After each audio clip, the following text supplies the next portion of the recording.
നമസ്തേ. 21st century മോക്ഷ yoga ചാനലിലേക്ക് ഏവർക്കും സ്വാഗതം.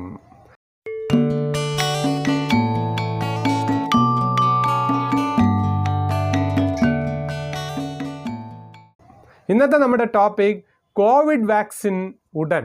അപ്പോൾ ലോകം ഉറ്റുനോക്കിക്കൊണ്ടിരിക്കുന്നത് ആര് ആദ്യം കോവിഡ് വാക്സിൻ കണ്ടെത്തും എന്നത് തന്നെയാണ്.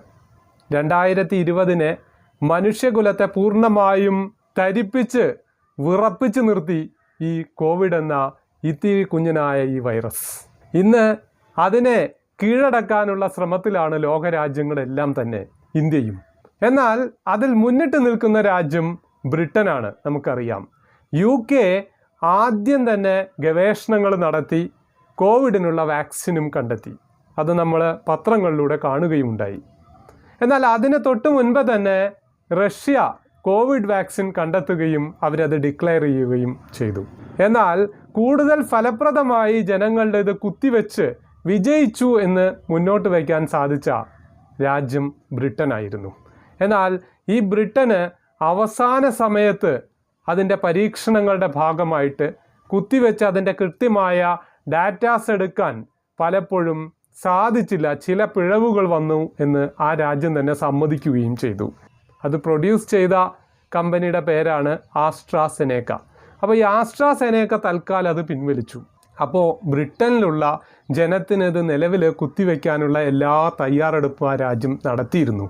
അതുകൊണ്ട് തന്നെ അമേരിക്കയിൽ നിന്നുള്ള മറ്റൊരു വാക്സിനായ ഫൈസർ വാക്സിൻ എന്ന പേരിൽ അറിയപ്പെടുന്ന വാക്സിൻ അത് അവിടെ നിന്ന് കൊണ്ടുവന്ന് ബ്രിട്ടനിൽ ഇത് അപ്ലൈ ചെയ്യാം എന്നും തീരുമാനമായി. എന്നാൽ അമേരിക്കയിൽ ഫൈസർ വാക്സിൻ കുത്തിവെക്കാനുള്ള അനുമതി അമേരിക്കൻ ഗവൺമെൻറ്റിൽ നിന്ന്, അതല്ലെങ്കിൽ അതിൻ്റെ മെഡിക്കൽ സ്പെഷ്യൽ ഡിപ്പാർട്ട്മെൻറ്റിൽ നിന്ന് അതിന് അനുമതി കിട്ടാത്തതിൻ്റെ കാരണം കൊണ്ട് തന്നെ അവർ കണ്ടെത്തിയ മരുന്ന് അവരുടെ രാജ്യത്ത് അവർക്ക് ഉപയോഗിക്കാവുന്ന ഒരവസ്ഥയിലേക്ക് അവരെത്തിയിട്ടില്ല. അതായത് അനുമതി കിട്ടിയിട്ടില്ല എന്നർത്ഥം. അതുകൊണ്ട് തന്നെ ആദ്യം അത് ഉപയോഗിക്കാനും ബ്രിട്ടൻ തീരുമാനിക്കുകയാണ് ഉണ്ടായത്. അപ്പോൾ പല രാജ്യങ്ങളും കണ്ടെത്തി കഴിഞ്ഞുവെങ്കിലും അതിൽ UK 1ാം സ്ഥാനത്ത് നിന്നു. പൊതുജനത്തിലേക്ക് ഇത് ഉപയോഗിക്കുന്ന പ്രവർത്തനങ്ങളാണ് ഇനി വരും ദിവസങ്ങളിൽ നമ്മൾ കാണാൻ പോകുന്നത്. ഈ വാക്സിൻ്റെ പരീക്ഷണ വിജയം 3 ഘട്ടങ്ങളായിട്ടാണ് നടന്നത്.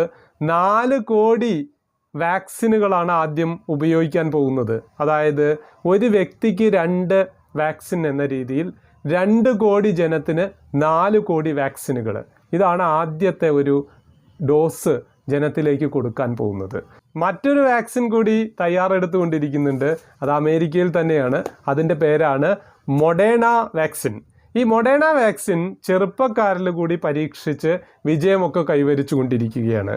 അപ്പോൾ ഭാവിയിൽ പല പേരിലുള്ള വാക്സിനുകൾ ലോകത്തെ ഈ കൊറോണ വൈറസിനെ മനുഷ്യൻ്റെ ശക്തി കൊണ്ട് നേരിടാനൊക്കെ മനുഷ്യൻ പോവുകയാണ്. അതിൽ കൊറോണ വിജയിക്കുമോ മനുഷ്യൻ വിജയിക്കുമോ എന്ന് ശാസ്ത്രലോകം അല്ലെങ്കിൽ മനുഷ്യർ പിന്നീട് തിരിച്ചറിയേണ്ട ദിനങ്ങളാണ് 2021 വരാൻ പോകുന്നത്.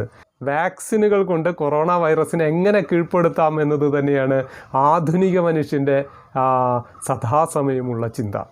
അതിലാര് വിജയിക്കുമെന്ന് കണ്ടറിയേണ്ടിയിരിക്കുന്നു. ഒരുപക്ഷെ കോവിഡ് വിജയിച്ചു എന്ന് വരാം, അല്ലെങ്കിൽ മനുഷ്യർ വിജയിച്ചു എന്നും വരാം. ഏതായാലും രോഗമെന്താണെന്ന് കൃത്യമായി മനസ്സിലാക്കാൻ ഇപ്പോഴും ശാസ്ത്രലോകത്തിന് സാധിച്ചിട്ടില്ല. രോഗാണു എന്താണെന്നും കൃത്യമായി മനസ്സിലാക്കാൻ സാധിച്ചിട്ടില്ല. അതിനു മുൻപ് തന്നെ വാക്സിനുകൾ ഡെവലപ്പ് ചെയ്യാൻ തുടങ്ങി. കാരണം ഇത് മരുന്നാണ്. മരുന്ന് കമ്പനികളുടെ വലിയൊരു കഴുകൻ പ്രവർത്തനം ഇതിന് പുറകിൽ നടക്കുന്നുണ്ട്. കോടാനുകോടികളുടെ വലിയ കച്ചവടമാണിത്. അങ്ങനെ ഒരു നെഗറ്റീവ് ഭാഗം കൂടി ഇതിലുണ്ട്. അപ്പോൾ തീർച്ചയായിട്ടും അതിൻ്റെ പരീക്ഷണ വസ്തുവായി മാറുകയാണ് മനുഷ്യരെല്ലാം. പക്ഷേ ഇന്ന് ലക്ഷക്കണക്കിന് ആളുകൾ ലോകത്ത് മരിച്ചു എന്നതുകൊണ്ട് തന്നെ ഇനിയും നിരവധി പേരെ ഇത് ബാധിക്കും എന്നതുകൊണ്ട് തന്നെ ശാസ്ത്രത്തിന് അതിനെ ഉപയോഗിക്കാതിരിക്കാനും സാധിക്കില്ല. അപ്പോൾ ബ്രിട്ടന് പിന്നാലെ സൗദി അറേബ്യയും ബഹ്റിനും കാനഡയും ഇതിന് നിലവിൽ അംഗീകാരം നേടിക്കഴിഞ്ഞു. അവരെല്ലാം ഈ വാക്സിന് തയ്യാറെടുത്തു കഴിഞ്ഞു. അപ്പോൾ സെപ്റ്റംബർ അവസാനത്തോടു കൂടി കാനഡയിൽ എല്ലാവരിലേക്കും ഇത് അപ്ലൈ ചെയ്യുന്ന ഗവൺമെൻറ് തീരുമാനമെടുത്തു കഴിഞ്ഞു. അലർജി സംബന്ധമായ നിരവധി ബുദ്ധിമുട്ടുകൾ ഇതിനുണ്ടാവുമെന്നും അതുകൂടാതെ മറ്റ് പല അനുബന്ധ ബുദ്ധിമുട്ടുകളെല്ലാം ഇതിനുണ്ടാകുമെന്നും ഏകദേശം വിലയിരുത്തിയിട്ടുമുണ്ട്.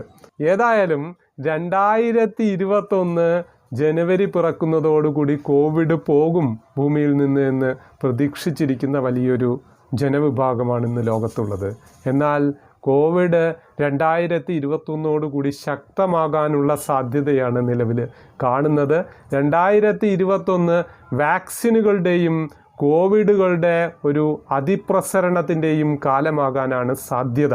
മനുഷ്യൻ കീഴടക്കാൻ ശ്രമിക്കുമ്പോൾ കോവിഡ് മനുഷ്യനെ ശാസ്ത്രലോകത്തെ കീഴടക്കുന്ന ദിവസങ്ങളും വന്നു എന്ന് വരാം. അതിനുള്ള സാധ്യതകളാണ് നിലവിൽ കാണുന്നത്. അപ്പോൾ ലോകത്തെ വീണ്ടും 2021 കോവിഡ് വിറപ്പിക്കും എന്നത് തന്നെയാണ് പറയാനുള്ളത്. വാക്സിനുകൾ ഗുണകരമാകാം. വാക്സിനുകൾ ഉപയോഗിക്കാനുള്ള ലോകരാജ്യത്തെ ജനങ്ങളുടെ താല്പര്യം പോലെ തന്നെ വാക്സിൻ ഉപയോഗിക്കാതെ ജീവിക്കാൻ താല്പര്യമുള്ളവർക്ക് അതിനുള്ള സ്വാതന്ത്ര്യം കൂടി ലോകരാജ്യങ്ങളെല്ലാം തന്നെ നൽകണം എന്നത് തന്നെയാണ് ഇവിടെ പ്രധാനമായി അടിവരയിടാൻ ഉദ്ദേശിക്കുന്നത്. തീർച്ചയായിട്ടും ഈ കോവിഡ് വാക്സിൻ ലോകത്തിൽ മറ്റൊരു വിപ്ലവമാകട്ടെ. ലോക ജനതയുടെ ആരോഗ്യത്തിന് അത് ഗുണകരമാകുമെങ്കിൽ തീർച്ചയായിട്ടും നല്ല രീതിയിലേക്ക് അത് ഉയരട്ടെ എന്ന് പ്രാർത്ഥിച്ചുകൊണ്ട് തൽക്കാലം നിർത്തുന്നു. മറ്റൊരു വിഷയവുമായിട്ട് വീണ്ടും നിങ്ങളുടെ മുന്നിലെത്തുന്നതാണ്. നമസ്തേ ആളം.